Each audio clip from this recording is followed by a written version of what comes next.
নমস্কার, আমার নাম সম্প্রীতি দাস। আমি একটি কবিতা বলবো। হাট, রবীন্দ্রনাথ ঠাকুর। কোমর পাড়া গরুর গাড়ি, বোঝাই করা কলসি হাড়ি, গাড়ি চালাই বংশী ভদর, সঙ্গে যে যাই ভাগ্নি মদন।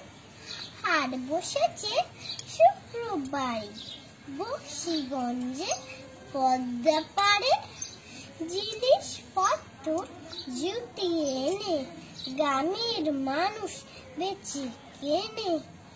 উচ্ছে, বেগুন, পটল, মূলো, বেতের বোনা, ধামাগুলো, সরষে, ছোলা, ময়দা, আটা, শীতের নকশা কাটা, ঝাঁঝরি করা বেরি হাতা, শহর থেকে সস্তা ছাতা, কলসি ভরা এখো ঘুরে, মাছি যত বেড়ায় উড়ে, খড়ের আটি নৌকা বেয়ে, আলু ঘাটে চাষির মেয়ে।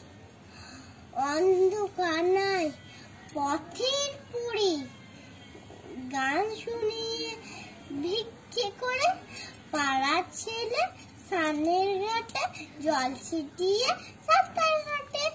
নমস্কার।